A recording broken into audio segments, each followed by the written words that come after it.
балалар, activity book 46-шы бет. Exercise 1 match сәйкестендір дейді. Яғни A бұл қауіпсіз, B бұл қауіпсіз емес, яғни қауіпті. Яғни мында әртүрлі әрекеттер көрсетілген. People's book'та біз талқылаған болатынбыз, солар бойынша біз қауіпсіз немесе қауіпсіз емес деп белгілеп шығамыз. Мысалы, біріншісі бұл балалар далада жүгіріп, жолда ойнап жатыр. Бұл not safe, B деп жазамыз. Өйткені далада, машина жолында ойнауға болмайды.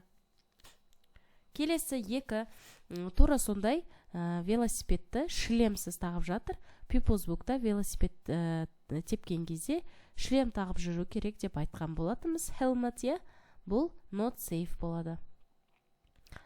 Келесі 3, жаяу жүргіншілер жолағымен өтіп жатыр, яғни зебрамен өтіп жатыр. Бұл safe, A деп жазамыз.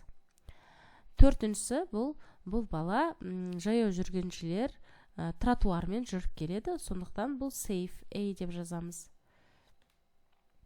5-шісі бұл бала жолда наушникпен телефон қолданып келе жатыр. Бұл not safe, дұрыс емес, өйткені машиналар бұл балаға сигнал берсе, ол естілмей қалады.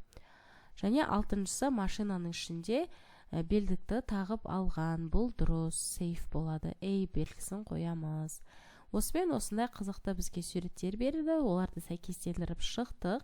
Сіздерге бұл тапсырма ұнаса, видеоның астына жазып қалдырып кетсеңіздер болады. Сау болыңыздар.